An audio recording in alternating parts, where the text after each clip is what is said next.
que diz assim: na mesma hora apareceram os dedos de mão de homem e escrevia defronte o cartiçal na estucada parede do palácio.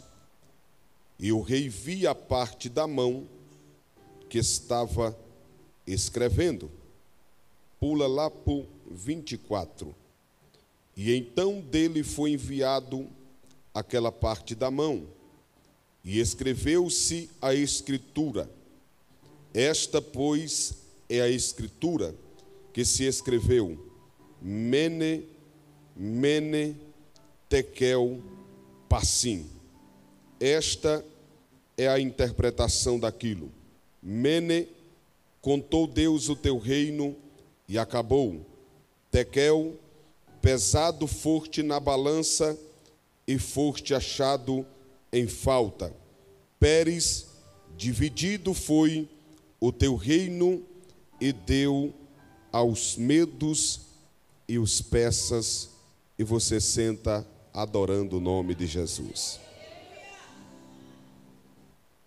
Irmãos, nós estamos aqui nessa noite mediante a uma palavra que eu costumo dizer que liberta, transforma, cura, sara e leva o homem e a mulher ao céu de luz. Poderosa é esta palavra. Os versos que nós acabamos de ler, ou o capítulo de número 5 do profeta Daniel, trata-se a saber acerca de Belsazar. Belsazar, ele é o último rei babilônico da Babilônia.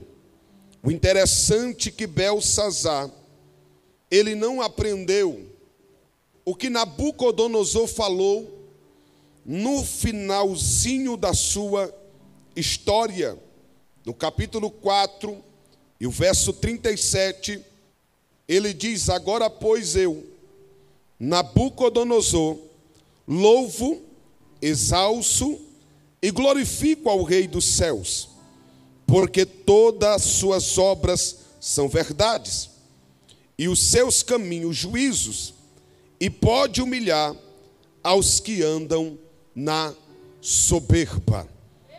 Estas são as últimas palavras de Nabucodonosor.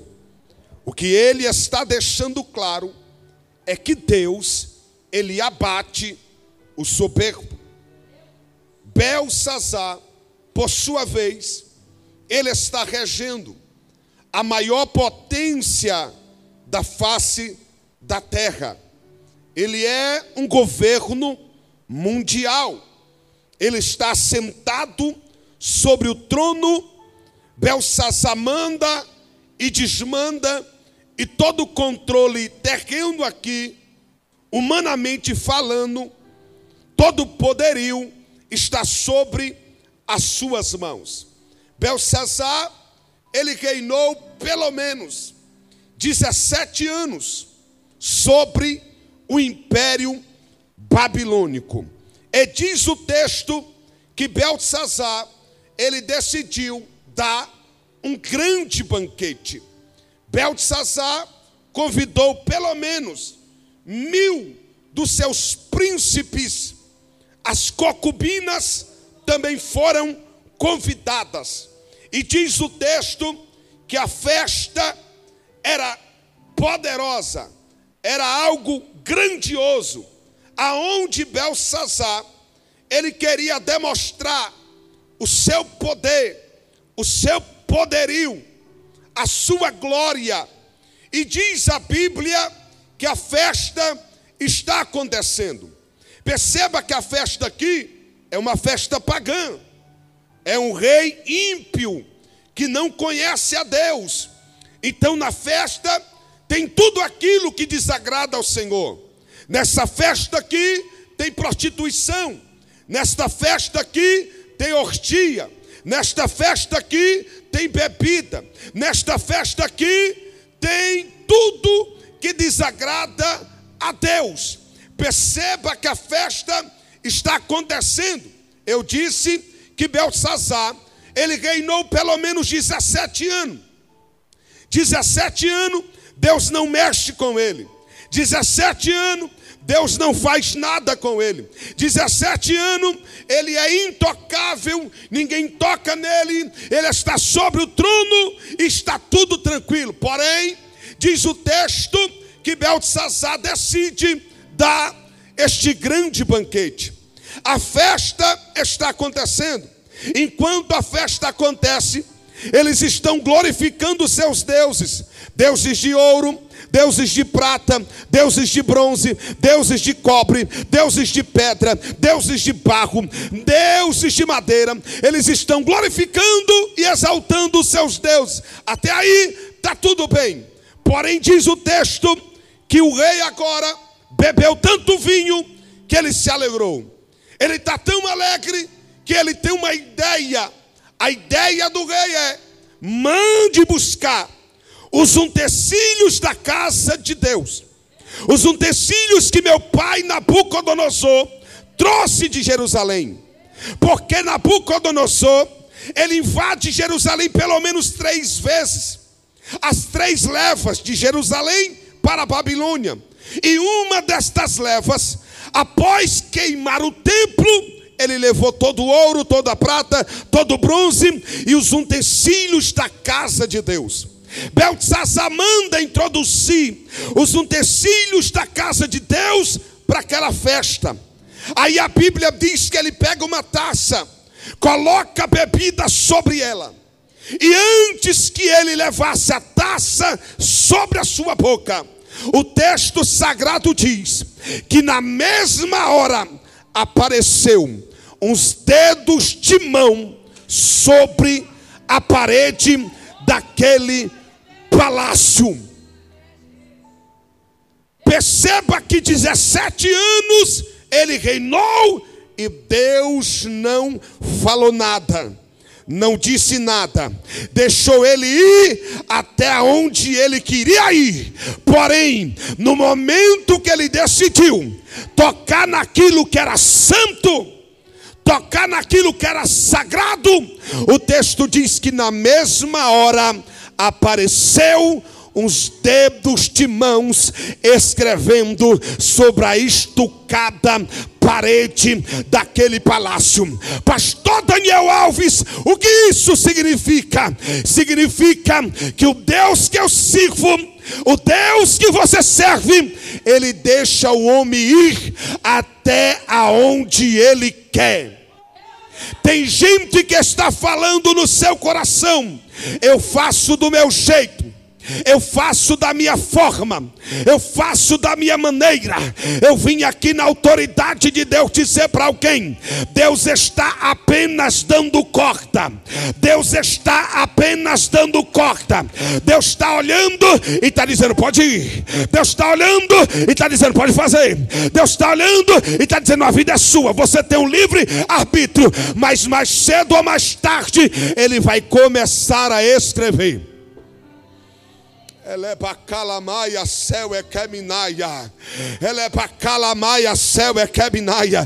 Tem gente, irmão, que faz muita coisa. Ele profana, ele se prostitui, ele faz o que ele quiser da sua vida. Mas o grandão está na casa e está dizendo: tome muito cuidado ao tocar nas minhas coisas, nos meus utensílios. Perceba que 17 anos Beltesazar está reinando.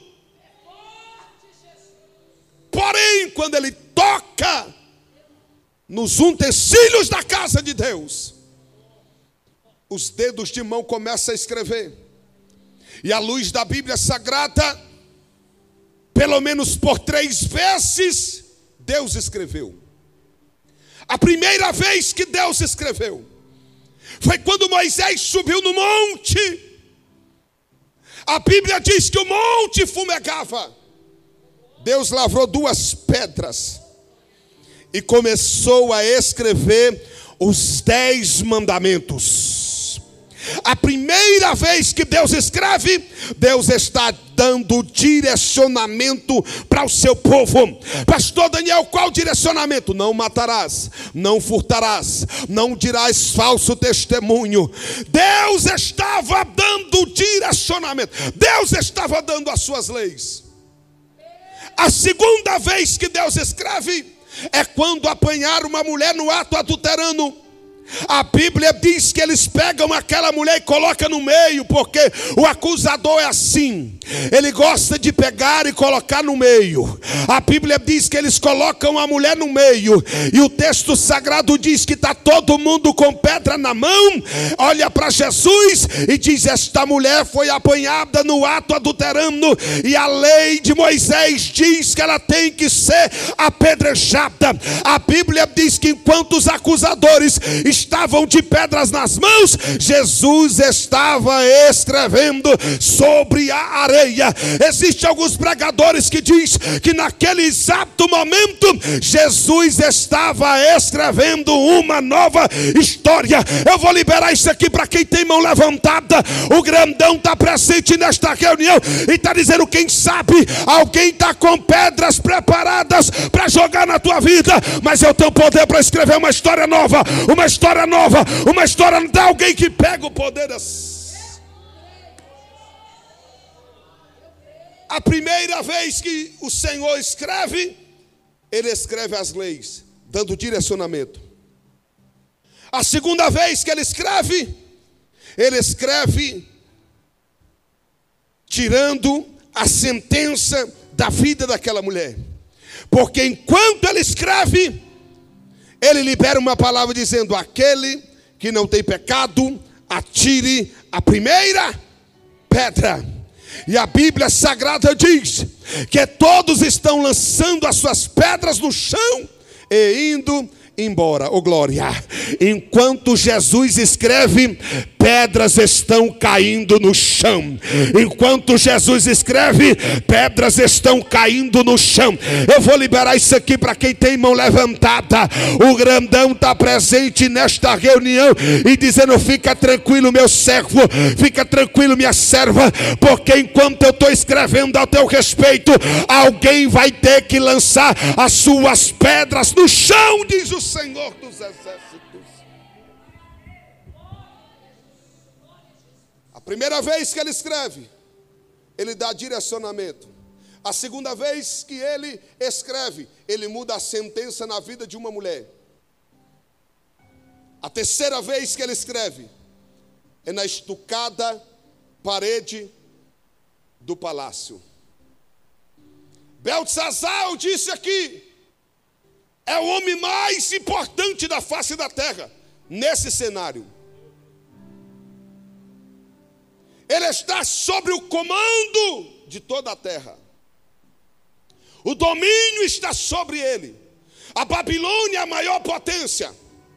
No palácio e no banquete, ele é o homem mais célebre daquela casa.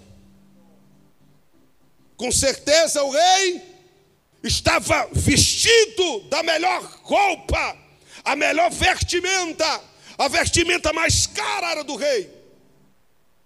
O rei é a pessoa mais importante, com certeza posturado no meio daquele palácio. Porém, quando ele vê os dedos de mão escrevendo, o texto diz: e os seus ombros relaxaram.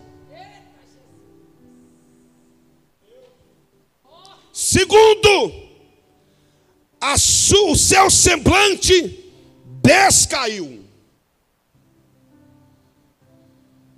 Existem pessoas, irmão, aqui não, só lá no Areal, que às vezes se alegra com a derrota dos outros, com a ruína dos outros, com a queda dos outros, o sorriso no rosto. Só que eles não vão suportar, irmãos, quando eles contemplar o dedo de Deus escrevendo algo ao teu respeito. Quem é que não se lembra de Abel? Abel, ele apresenta para Deus um sacrifício tão poderoso que a Bíblia diz que o semblante de Caim descaiu. Porque, irmão, quem não é de verdade não consegue ver aquilo que Deus vai fazer na tua vida, aquilo que Deus vai fazer na tua casa, aquilo que Deus vai fazer no teu ministério. Não te preocupe não, quando você tiver com um sorriso no rosto, dizendo: Deus me levantou, Deus me exaltou, e alguém descaiu o seu semblante, é porque está dando de cara com a presença do Eterno. O semblante descai, os seus ombros se relaxam, e diz o texto que ele batia uma perna na outra. Por que, pastor Daniel? Porque ele está apavorado. Por que, pastor Daniel? Porque ele está com medo. Por que, pastor Daniel? Porque ele está preocupado. Porque o que ele está vendo é algo sobrenatural. O Deus que eu sirvo e o Deus que você serve é o Deus do sobrenatural. Quem sabe o adversário da tua alma se levantou. Quem sabe o adversário da tua alma está fazendo de tudo para tentar te parar. Mas eu vim aqui carregado de Deus, dizer para alguém que Deus, ele vai parar alguém. Deus, ele vai parar alguém.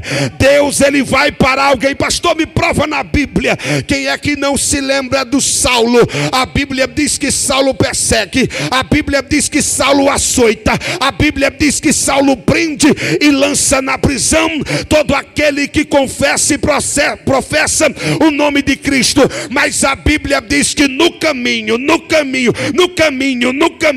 secou o resplendor de luz e ele caiu com a sua cara no chão.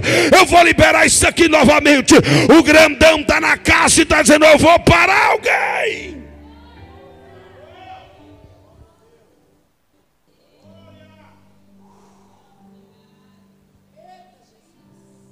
Quando os dedos de mãos escrevem, a festa acaba. É, irmão. Talvez você não acredita nisso aqui, mas o diabo, às vezes, ele faz festa. Porque ele olha e diz: a casa dela está de cabeça para baixo. O diabo está fazendo festa. O filho dela está perdido nas drogas. O diabo está fazendo festa. A filha dela está perdida na prostituição. Aí o diabo está fazendo festa. O marido dela está afundado na cachaça. Aí o diabo está fazendo festa. Mas eu vim aqui carregado de Deus, irmão, dizer para alguém que Deus vai escrever e vai acabar com a festa do diabo. Vai acabar com a festa do diabo, diz o Senhor. Só eu acredito ou tem alguém comigo aqui? Então aplauda Jesus.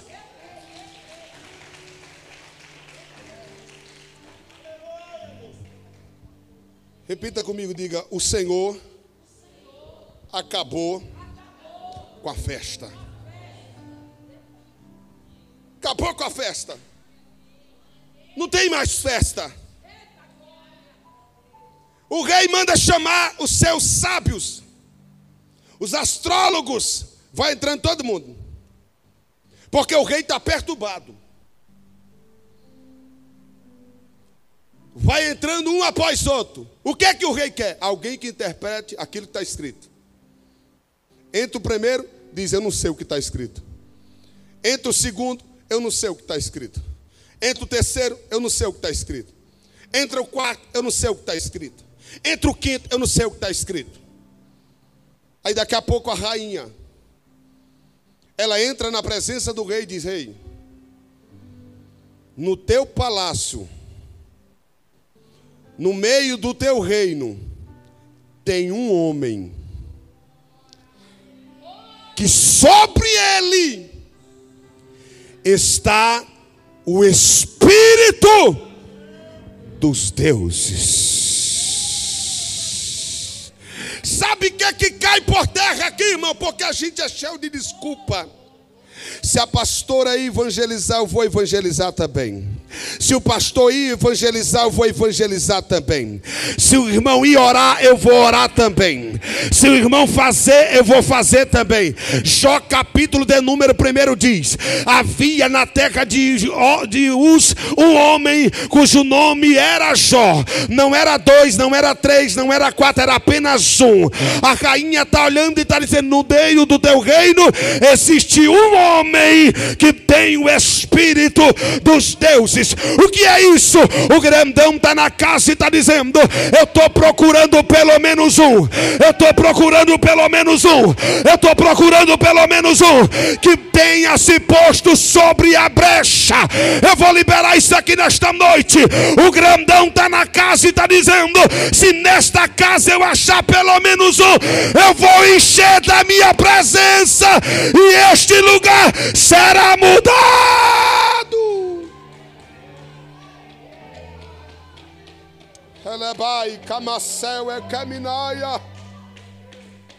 Coloca a mão no ombro de alguém que está do teu lado. Coloca, dá uma chacoalhada santa nele.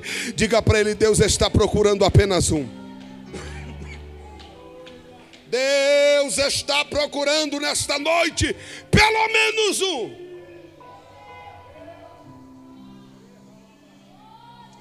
Ele olha e diz: tem um. Qual é o nome dele? Daniel. Deus usou ele para Nabucodonosor.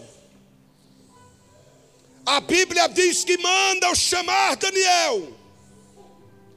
Daniel é introduzido na presença do rei.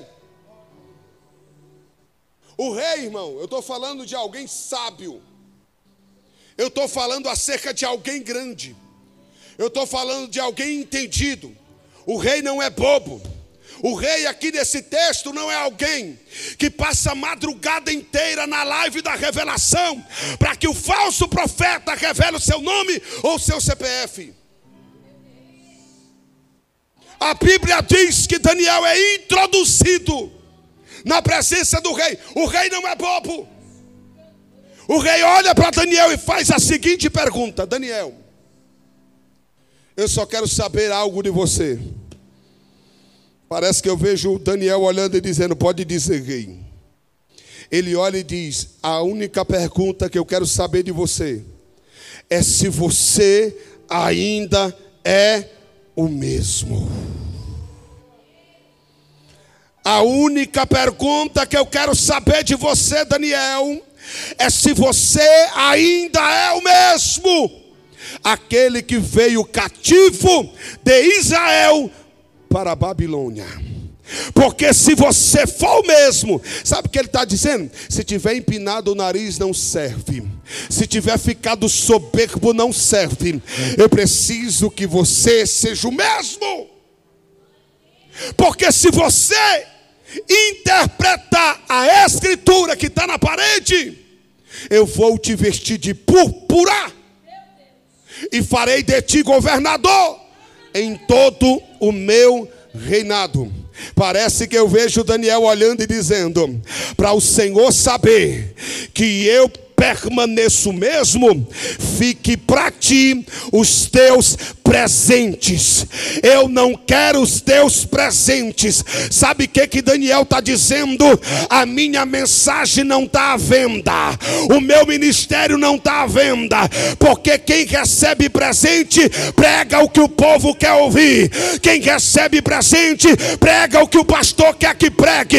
Mas quem tem compromisso com Deus e com a palavra de Deus, vai interpretar a escritura como ela é. O grandão está na casa e está dizendo: eu estou cansado dessa geração de pregadores que quer pregar só para agradar o público. O grandão está na casa e está dizendo: a minha mensagem tem que ser entregue como ela é. Quem se vende interpreta a Escritura do jeito que ele quer, do jeito que o povo quer. Só que o grandão está na casa e está dizendo: eu ainda tenho alguns Daniéis. Ela é para Calamaia. Deixa eu ver se eu estou pregando para a igreja certa. Ele está presente nesta reunião e está dizendo: eu ainda tenho alguns Daniéis que não se vendem, que não se vendem, que não se vendem, mas que entregam a mensagem como ela é.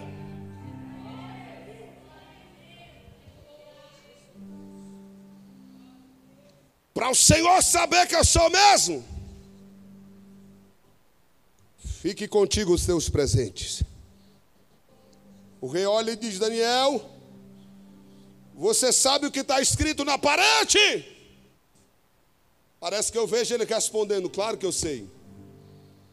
Quem escreveu na parede é aquele que me deu entendimento e sabedoria para entender que eu não necessitava de se contaminar com as iguarias do rei da Babilônia. Você sabe o que está escrito na parede? Eu sei o que está escrito na parede, porque quem escreveu na parede é aquele que colocou no nosso coração a não se curvar diante da estátua que foi levantada dentro da Babilônia. Você sabe o que está escrito na parede? Claro que eu sei o que está escrito na parede, porque quem escreveu dentro da parede é aquele que, quando os meus 3 amigos foram lançados dentro do fogo, ele estava caminhando dentro daquela fornalha de um lado para o outro. Eu sei quem escreveu na parede, porque de manhã, de tarde e de noite, pelo menos 3 vezes ao dia, eu falo com ele, eu tenho intimidade com ele, eu tenho comunhão com ele, eu conheço a Escritura que está na parede, porque quem escreveu na parede foi o meu pai, foi o meu pai, foi o meu pai.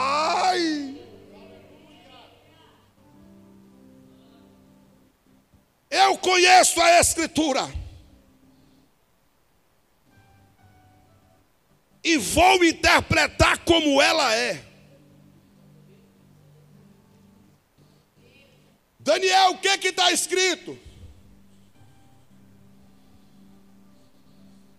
Está escrito na parede: Mene, Mene, Tekel, Parsim. Esta é a interpretação. Mene, contou Deus o teu reino e acabou.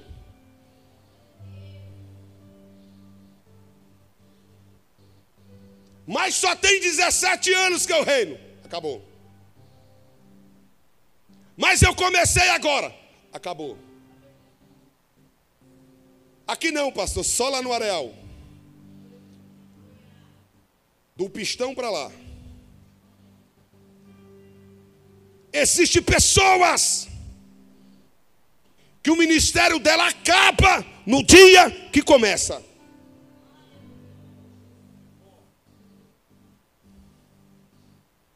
Existe um ditado por aí, irmão.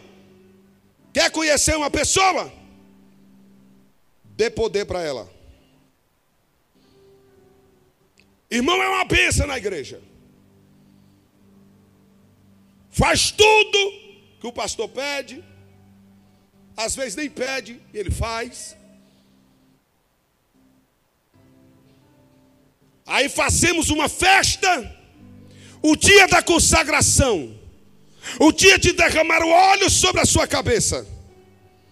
Aí o irmão sobe por esses degraus, muito humilde. Quando o azeite é derramado sobre a sua cabeça, a soberba entra dentro do seu coração. Aí, no dia que o ministério se iniciou, foi o mesmo dia que acabou. Daniel está olhando e está dizendo: Mene, Deus contou o teu reino. E acabou, rapaz. Em outras palavras, Deus não suporta mais você. Deus contou os teus dias na terra. E está tudo acabado. Há uns 10 anos atrás eu fui pregar na Bahia. Um pastor passou por algumas dificuldades na igreja. E foi necessário tirá-lo e colocar o substituto. E o interessante é que era congresso de mocidade. E eu era o pregador daquela noite. A festa aconteceu. Preguei a mensagem. Quando terminou a mensagem, terminou o culto, aquele pastor que estava assumindo a igreja naquela noite, ele mandou reunir os jovens e disse: a partir de hoje as coisas vão mudar aqui. Eu não quero mais nenhum jovem em cima do púlpito. As coisas vão mudar. Deus falou no meu coração: o ministério dele acabou hoje. Entramos dentro do carro, eu disse: o ministério dele acabou hoje. Alguém disse: mas começou hoje. Eu disse: começou hoje e acabou hoje. Não durou nem 4 meses na frente da obra. O povo ligando, desesperado, dizendo: não, tem que tirar esse homem daqui. Por quê? Porque é soberba. Se Beltesazar tivesse aprendido com seu avô Nabucodonosor, ele não teria dado essa festa. Olha a festa que ele está dando para 1000 dos seus príncipes. Se fosse nos dias de hoje, ia cair naquele meme, amostradinho. Porque parece que é mais fácil, irmão. Eu dizer para o Leleco: Leleco, vamos ali que eu vou te levar no fogo do galpão. E o Leleco, irmão, está tão rico que ele vai no fogo do galpão a hora que ele quer. Só que é mais fácil eu levar ele para eu querer me amostrar do que comprar 2 cestas básicas e levar para quem está precisando de verdade. Ele é bacalamaia, céu é queminaia. Por que Beltesazar não deu um banquete para os pobres? Por que Beltesazar não pegou metade do dinheiro que ele tinha e deu para os... Porque ele quer ser amostradinho.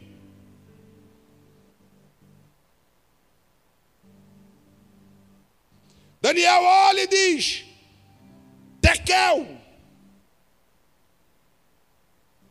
pesado, forte na balança. Eu sei, irmão, se não der para dar glória, grita aí que Jesus entende do mesmo jeito.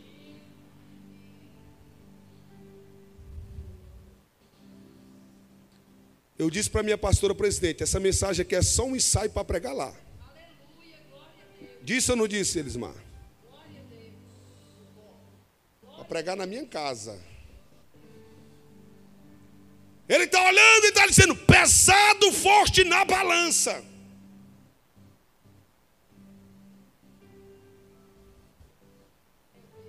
Uma coisa é olhar e dizer: nossa, você é uma bênção.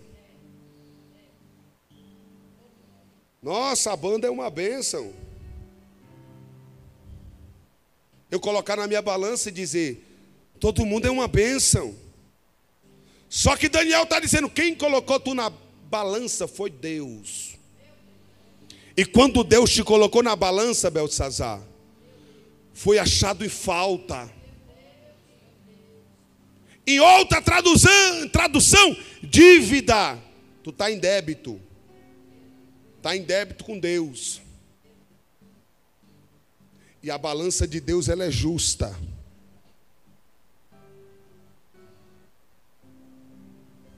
O padeiro decidiu colocar o mantegueiro na justiça. Porque há 10 anos ele trocava manteiga por pão.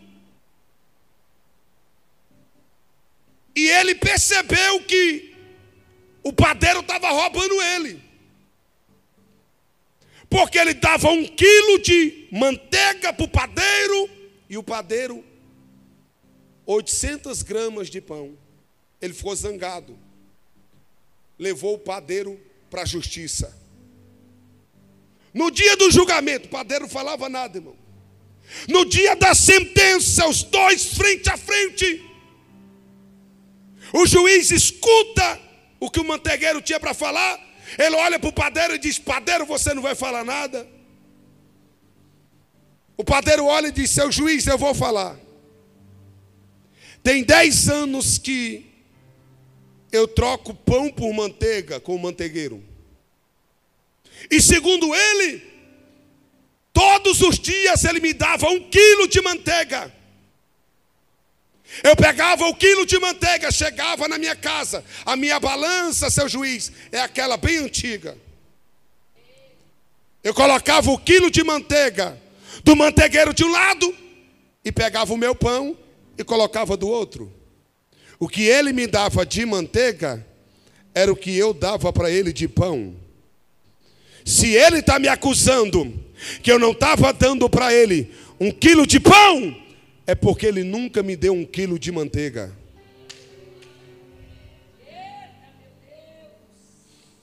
A balança de Deus é mais ou menos assim. Ela é justa. Se Deus te pesasse hoje, e eu não estou falando de quem está malhando e está se achando mais leve. Se Deus te colocasse na balança hoje, o que Deus diria? Se Deus me colocasse na balança hoje, o que Deus diria?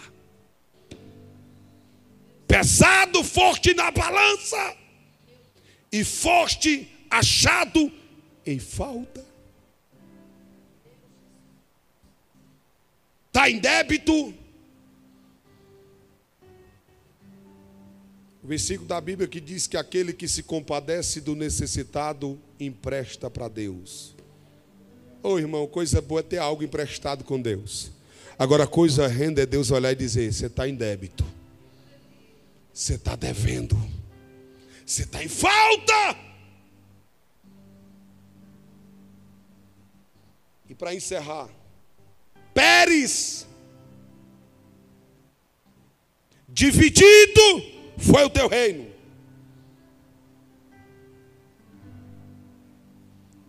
Aos medos, e Deus o deu, aos medos e os persas. O texto sagrado diz que naquela mesma noite, os medos e os persas invadiram o palácio de Belsazar, e ele foi morto.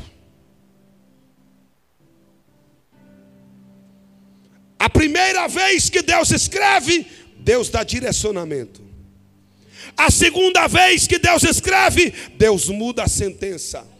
A terceira vez que Deus escreve, Deus dá uma sentença. O Deus que eu sirvo é um Deus que muda sentença. Olhe para alguém que está ao teu lado e diga: o Deus que você serve é um Deus que muda sentença. Como assim, pastor? A Bíblia diz que Deus dá uma ordem a Isaías, dizendo: Isaías, vai na casa de Ezequias e diz para ele arrumar a casa, porque ele vai morrer e não vai viver.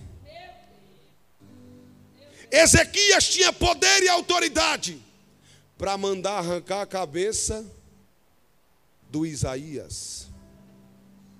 Ele tinha poder e autoridade de pegar Isaías e mandar jogar dentro do calabouço. Só que uma coisa não dá, irmão: ir contra a palavra de Deus. Você pode até não gostar do jeito que eu pregue, você já pode até estar abusado com a minha voz, mas a voz de Deus, ela é insubstituível. Quando a voz de Deus chega, quando a voz de Deus chega, quando a voz de Deus chega, ele entendeu que era a voz de Deus. E quando ele entendeu que era a voz de Deus, a Bíblia diz que ele vira o seu rosto para a parede. Que é isso, pastor? Sinal de humilhação. Segundo, ele começa a falar com Deus. E sabe qual é a oração de Ezequias? Senhor, lembra que eu andei na tua presença. Não estou andando, mas já andei. Não estou pregando, mas já preguei. Não estou cantando, mas já cantei. Não estou orando, mas já orei. Não estou fazendo aquilo que te agrada, mas um dia eu já fiz. Ele não é bobo, olha a oração dele. Lembra, Senhor, a Bíblia Sagrada diz que ainda que a mãe que amamenta o seu filho se esqueça dele, todavia eu, o Senhor, não me esquecerei de ti, diz o Senhor dos exércitos. E o texto diz que ele chorou muitíssimo. Ele vira o rosto para a parede, sinal de humilhação. Ele ora a Deus, e a Bíblia diz que ele chora muitíssimo em sinal de arrependimento. Sabe o que está acontecendo aqui? A Bíblia diz que Isaías está descendo a escadaria do palácio. Enquanto ele estava descendo, a voz de Deus bradou no seu coração, dizendo: volta lá. Parece que eu vejo o homem de Deus dizendo: voltar para quê, Senhor? Para enterrar o defunto?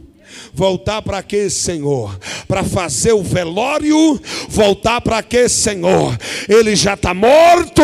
Deus olha e diz: não, volta lá. Diz para ele que eu ouvi a sua oração. Volta lá e diz para ele que eu vi as suas lágrimas. Oh, glória! O grandão está na casa e está dizendo: eu sou Deus que mudo sentença. Eu sou Deus que mudo sentença.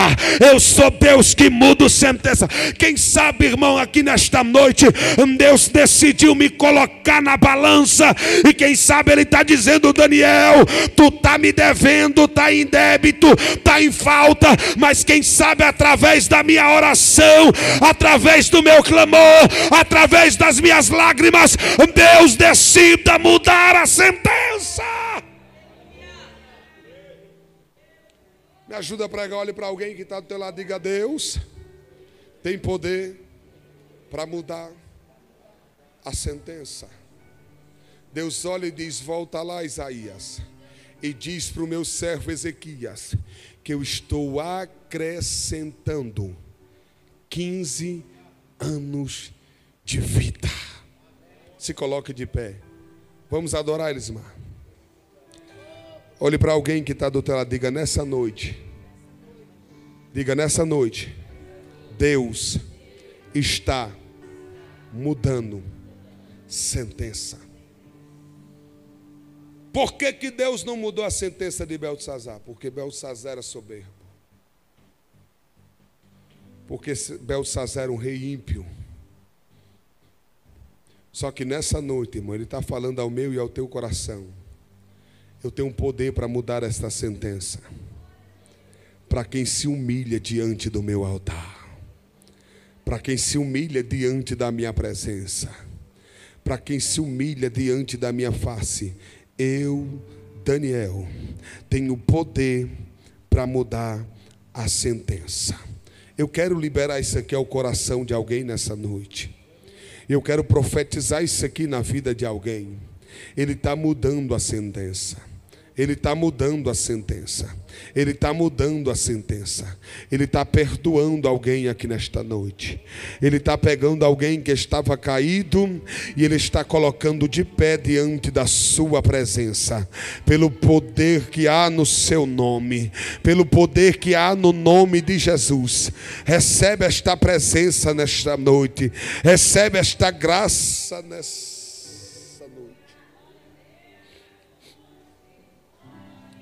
Gostaria de perguntar.